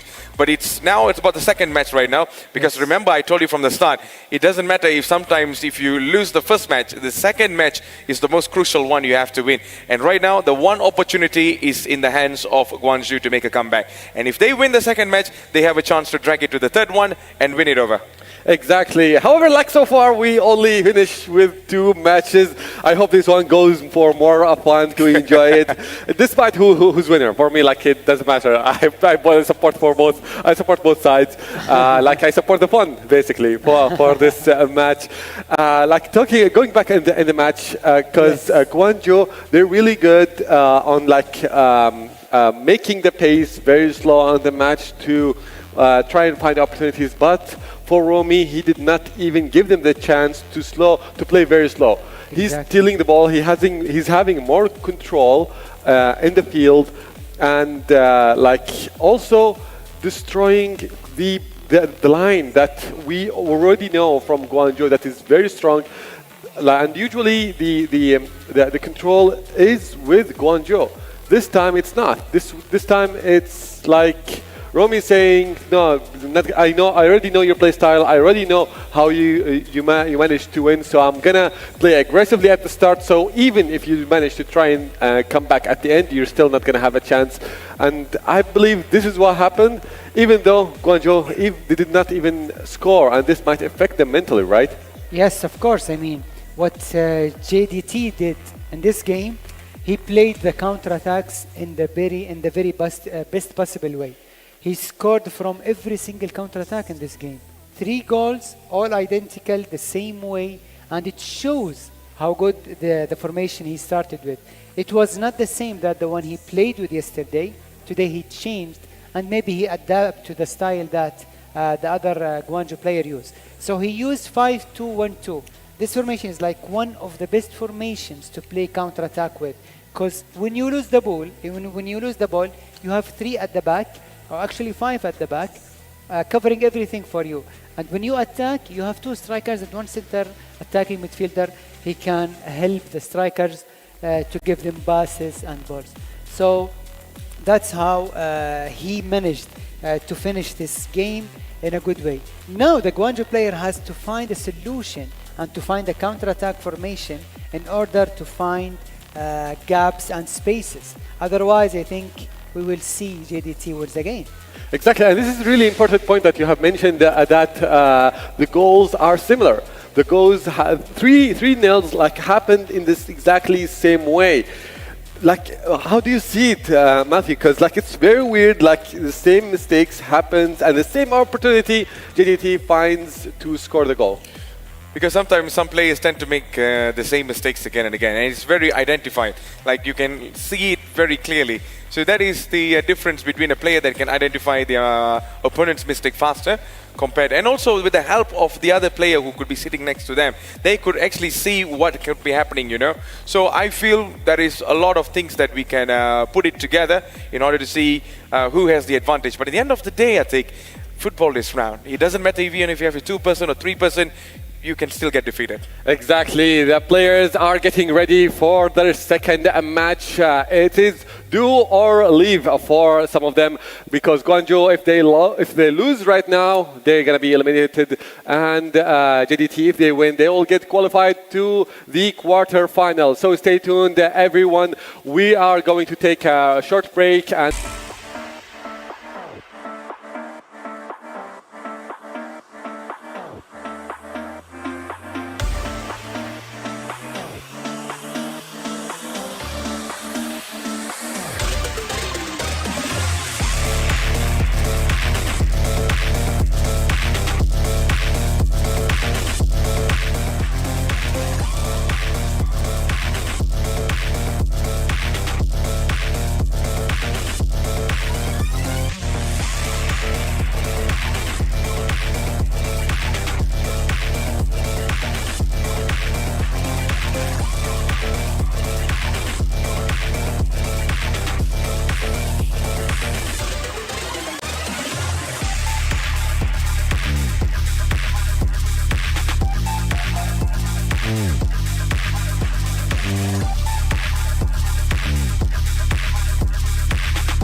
And we are back, ladies and gentlemen, for another match, for another action. Guangzhou against JDT.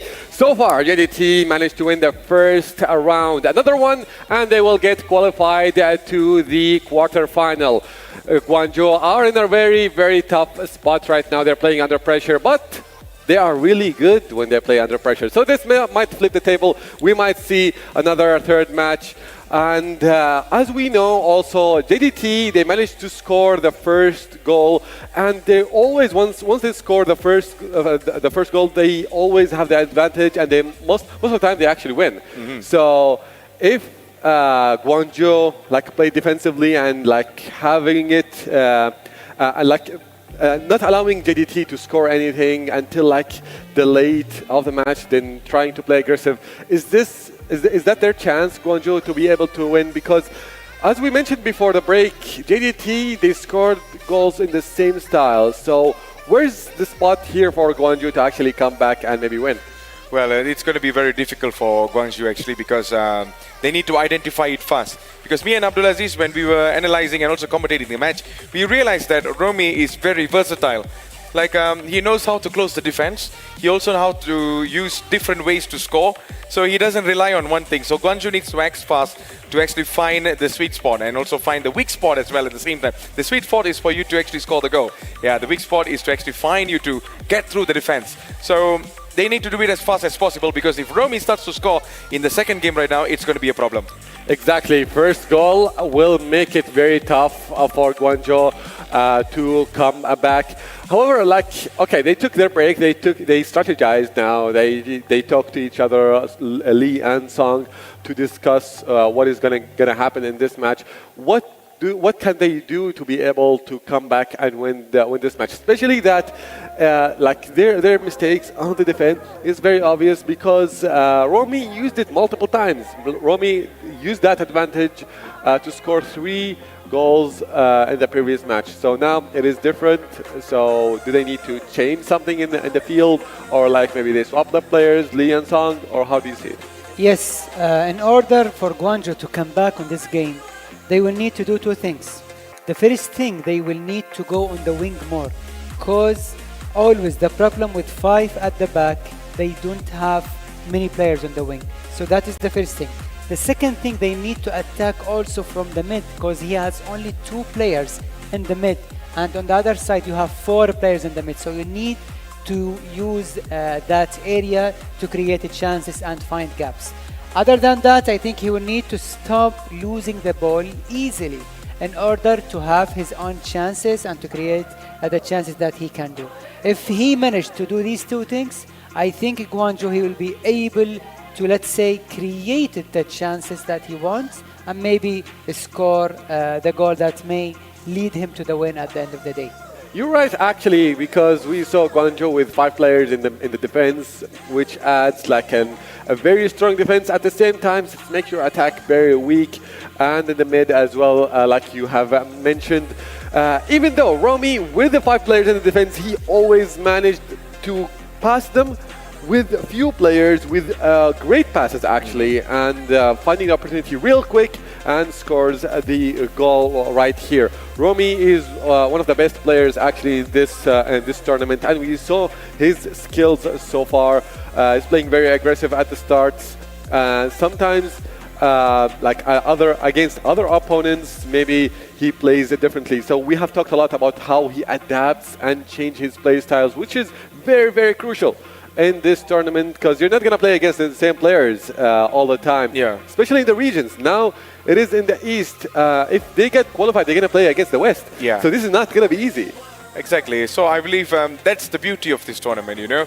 You don't only give too much comfortable for the players to play against each other in the same region. So now when you mix it up from the East and the West, that is where things are going to be different. But I'm pretty sure as a professional player, you are already prepared to face anything, you know. So you have to have that standard, no matter who it is, you know. Maybe they could come from East, West, North or South. It doesn't matter. You have to be prepared to win.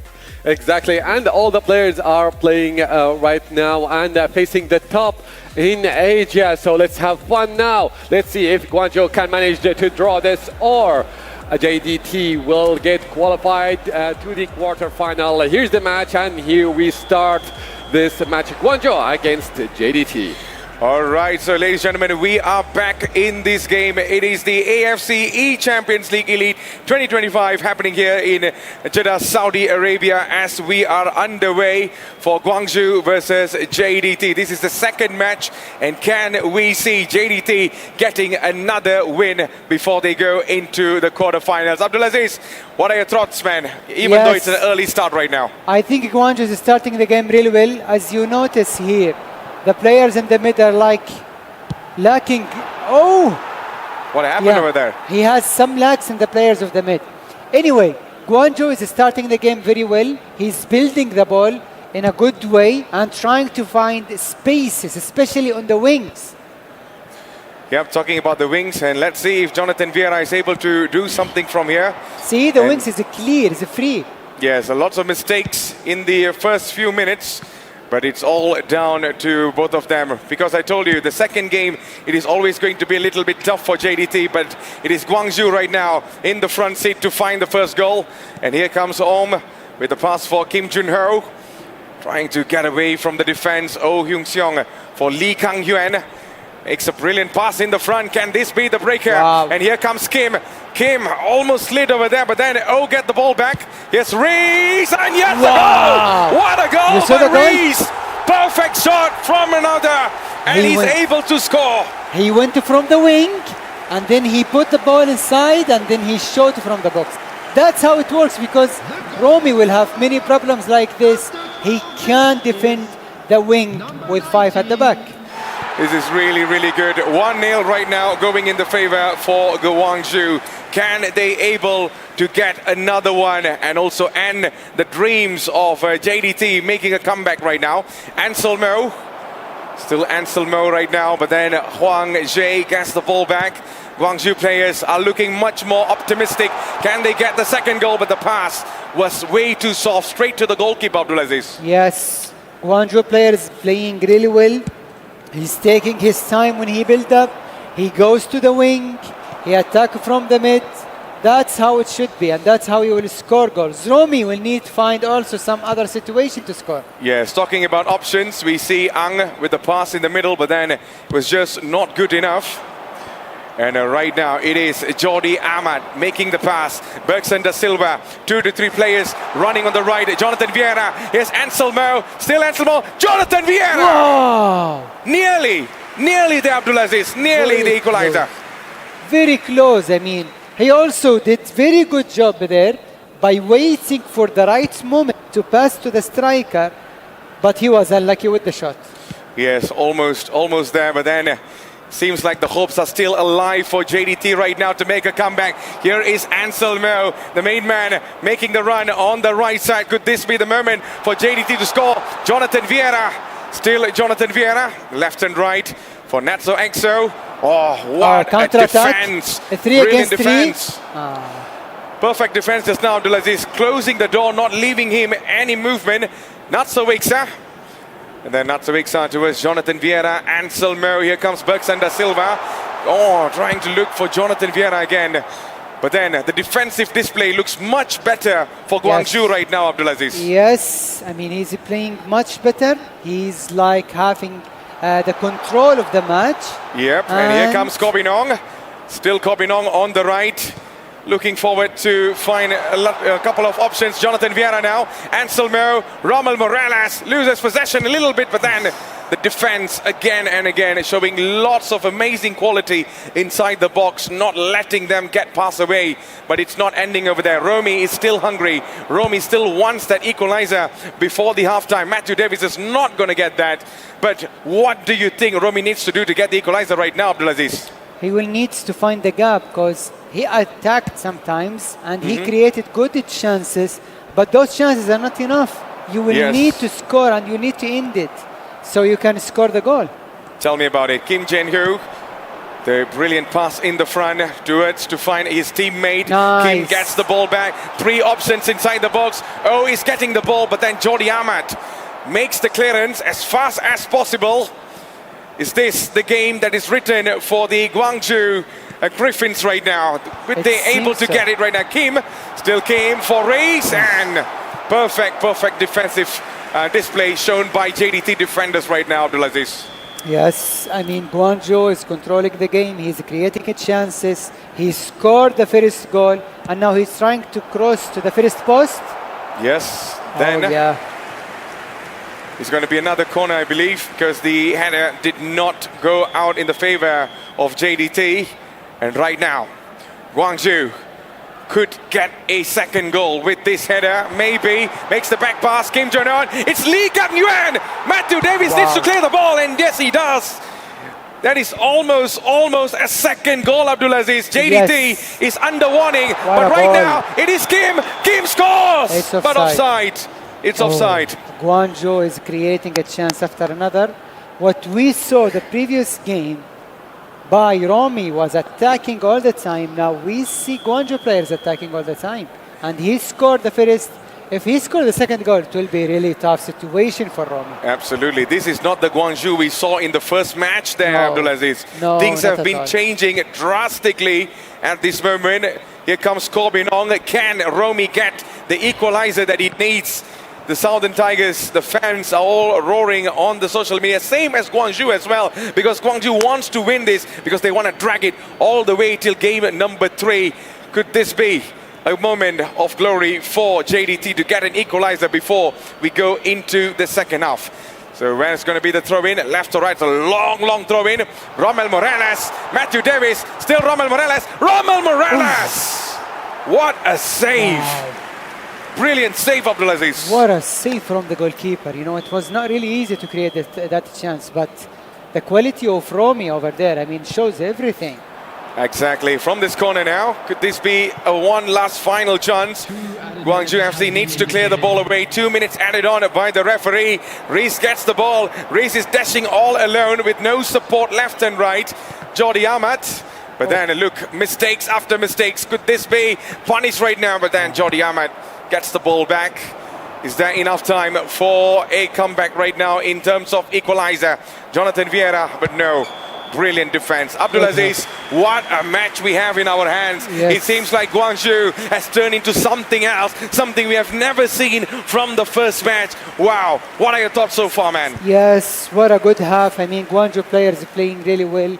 He created many chances this half, and he used the wings a lot. You know, he abused the wings in a very good way. On the other hand, Romy has like a chance or two in that half. He was very close to score the first goal, but it didn't go in his favor until now. Still, we have 45 minutes to play, and anything can happen in the second half. Absolutely, anything can happen at the second half. Ladies and gentlemen, this is going to be the second half very shortly. And if you just tune in, this is the AFC eChampions League Elite 2025 happening here live in Jeddah, Saudi Arabia, as we are underway for the second half between Guangzhou and also JDT. JDT starts, and let's see if they are able to get an equalizer as fast as possible. Here is Anselmo on for Bergson, and then Bergson could not find a way despite being in the right position. Anselmo yet again being the defensive tank to get the ball rolling in the midfield area. Matthew Davis, and here's Bergson da Silva. Jonathan Vieira with a quick move. Rommel Morales makes the back pass again, and here comes Anselmo. Still Anselmo, left and right. Could he find the way? Bergson, it's Bergson! Wow! 1-1. JDT are back in the game. Luaskan Kwasamu says the Southern Tigers. 1-1, game on. Very nice goal. He took his time and he scored the first goal, which may lead him to the second goal. Absolutely, said by the world champion right next to me. But then Guangzhou trying to make a instant reply from here. But let's see if that is going to happen or not. Bergson now. Bergson's pass towards Corbinong, and here comes Bergson again. It seems like JDT has started to roar again. Maybe not. The defense looking really good so far. Guangzhou did not expect that to happen, but here they come again. Natsu Iksa on for Bergson da Silva. Rommel Morales on for Jonathan Vieira. Here comes Matthew Davis inside the box. Brilliant pass. Nice. And then a really good clearance. Defensive awareness at its finest, Abdulaziz. Oh, that was very nice pass. To be honest, I think Romy is playing really well in the second half. The changes and the way that he attacks, he's finding the gaps. And that's why the Guangzhou players now is changing the formation, because he knows he is in big troubles. And if he didn't score now, I think it will be over. Don't you think? Yeah, of course, I believe it's going to be over if you don't score. Even in any football terms, if you don't score, you are not going to win. Yes. Just like Jose Mourinho says, you can see have the the possession, we will have the goals and the win.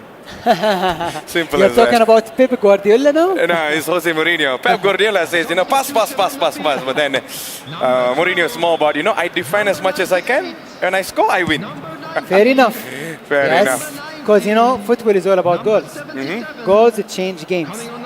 Exactly. So, ladies and gentlemen, we are still underway for our match right now. It is going really big, as you can see. It is a really tight match we have in our hands.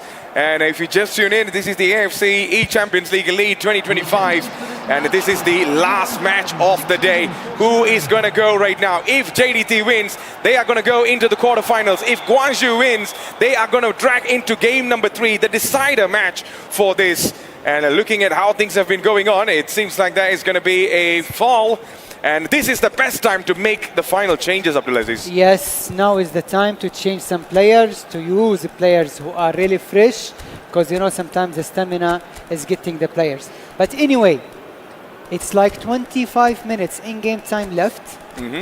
If any player scored now, I think it's over, because it will be so hard to come back. Yes, it's a very tight match we have in our hands with a couple of minutes to go. 62 minutes has elapsed right now. The match is absolutely open for anyone to win right now. JDT or Guangzhou. Here comes Romy Pavitran Gunalan, the freshman in this match so far. Matthew Davis on for Afik Fazali, and here comes Pavitran Gunalan, but he could not get the ball in time. Shadul Saad makes the defense really looking good. The defensive line looking solid with a really brilliant leader like him. But right now, it seems like that is going to be a fall for JDT. So Guangzhou is going to be taking this free kick. It's a long one in the front. Gabriel waiting for the ball, but then there's nobody there to go with the follow-up. Afik Faisal, Bergson da Silva. And here comes Morello Henrique. Afik Faisal again. And here is Park Jun-young with the long pass in the front. Bergson, Murillo Henrique, still Murillo Henrique. That's a nice turn. Juan Munez on to Bergson da Silva. Pavitran Gunalan could not get there in time. 20 minutes right now, Abdulaziz. I feel there's going to be a late winner in this match. To be honest, yeah, nothing much left now. 20 in-game minutes time. Oh, the pressure is getting the players right now. Absolutely. The pressure is getting really high. The pressure is really building up on each of these players right now. Shadul Saad makes the clearance as fast as possible. Pavitran Gunalan gets the ball. This could be, yes, this could be a mistake. This could be a great advantage. But then talking about advantage, we see Guangzhou gets the ball back. Pakte with the pass in the front, but then Park Jun-hyung recovers the ball again with a long pass in the front. Bergson da Silva, Murillo Henrique trying to look for Natso Iksa to follow up, but then it came a little bit late. 77 minutes. Are we going to go into extra time? Because at this point it is looking really tight in terms of possession battle by both of these teams. Park Tae-ju on for Lee Kang-yuan. Here comes Kim Jun-ho from the right side. Lee Kang-yuan again utilizing the midfield area to find space. Park on for Shin Chang-moon. Still Shin Chang-moon. And here comes Lee Kang-yuan again. But then the defense by JDT looking so good. There is one player running in the front, but there is no through ball, Abdulaziz. And here comes Afik. Afik with the pass to Bergson da Silva. Still Bergson da Silva. That's gone to waste. Yeah. I mean, if he passed it earlier, I think he would be like in a 1-versus-1 situation. Yes. But still, a goal now with everything, no? Absolutely. Offside. Bergson da Silva. No offside? Yeah, offside. Offside, of course. It's clear as day, Oh man, 5 minutes in game time left. Nothing much left.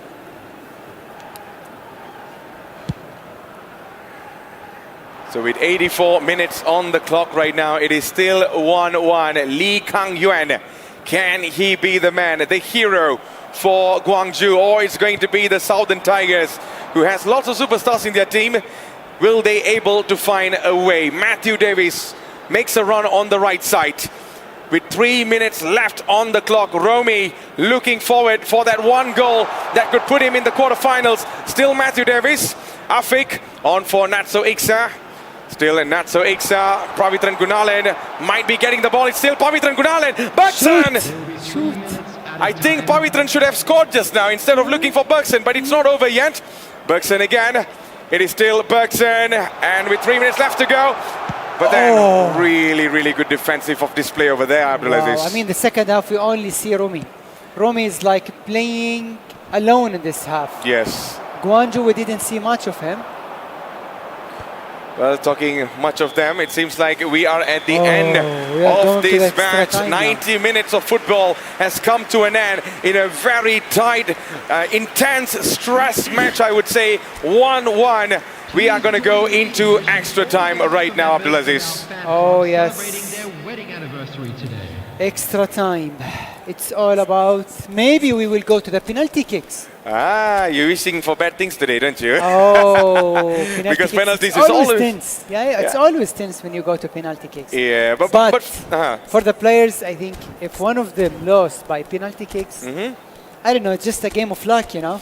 Yes, of course. For me, penalty is always luck, you know. Yeah. It's I will never say penalty is like something that you have high chance of winning just because you train it for 24 hours. But the thing is, it's luck. Mostly it's luck. And also a little bit of skill that can be added in as well. But ladies and gentlemen, if you're watching, this is the AFC eChampions League Elite 2025 happening here live in Jeddah, Saudi Arabia. This is the last match of the day, and I believe it's not ending anytime soon because we are in the extra time. So we are yet to find a winner, and let's see who is able to find a winner right now. Either it's going to be Guangzhou or it's going to be JDT. Natso Iksa with the pass in the front, trying to find Morelo Hendrik. Still Morelo Hendrik, lots of options in the front. Pavitran Gunalen. Is that it?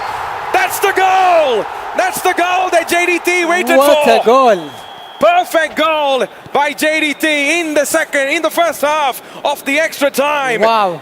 And man, that came really quick, Abdulaziz. Yes, very quick, but you know the Tigers are roaring right now, huh? Well, Guangzhou needs to act something fast right now. They need to do something about this. They really have to. Could be the only moment? No, it's not, Abdulaziz. Gabriel, he has the physique, he's tall, but he's not able to push the defenders aside, which is very mind-blowing so far. Kim Jun-ho. Still Kim Jun-ho. On for Gabriel. But then Gabriel could not get there in time. Natso Iksa with an immediate clearance on the top. Well, he's already scored the second goal right now, Abdulaziz. Yes. But then, do you think it is enough or there's still time for Guangzhou to make a comeback? Oh, it is still time. But the thing here is, Guangzhou, since the second half started, they didn't create any chance. They didn't find themselves in the game. Yes. That's the thing here. That's the most craziest thing right now. But then Pavitran Gunalen could be the one to give more problems to Guangzhou. Pavitran Gunalen again. Juan Munez. Back to Afik Faisal again. Still Afik Faisal. On for Shadal Saad. And the pass yet again being closed. Yeah. Well. 2-1. JDT now are nearly to get into the quarterfinals, man. Yes. And I can't wait to see what's going to be happening right now. Oh, yeah, it's only 15 minutes in game time. If he managed to keep the lead, we will see him in the quarterfinals. Yes, we will definitely see him in the quarterfinals. But let's see if he's able to get in the quarterfinals because there's still time for a lot of comeback, if you ask me there, Abdulaziz. Yes, we have seen many comebacks throughout this tournament. We may see it here because Guangzhou players like changing formation, changing tactics. He's trying to find solutions. And if you see, he's going all out attack. 3-1-2-4 is like, you know, I have nothing to lose. I will go now. It's either I go to the quarterfinals or I go home. Yeah, so that is going to be the most crazy thing right now. So can we see JDT get back in the line to actually win this with the third goal, or it's going to be Guangzhou that might be winning this, Abdulaziz, because there is lots of time for comeback right now. Oh, yes. Last 15 minutes in game time. Let's see who is able to take the lead and win the whole thing. Until now, it's in favor of Romy, but who knows? It's only a matter of goal, no? It's only a matter of time. King Junwan, and here comes Kim Han Gil. Kim Han Gil's pass was not the very best. Seems like he's one of the player to actually find a way, but here comes Eddie. Eddie's pass onto Kim Junho. It's Kim Junho with the pass to Lee Kang Yuan. With a long pass up in the front. Park Tae-jun on the right.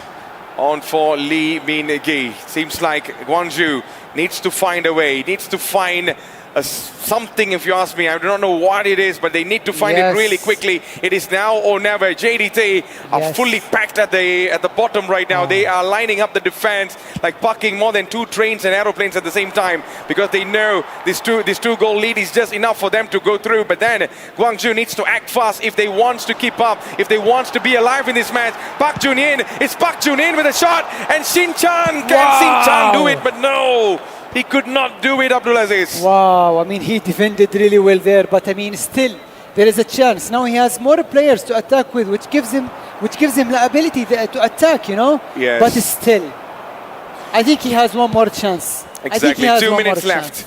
2 minutes left, and I believe we are coming at the very end of this match, Abdulaziz.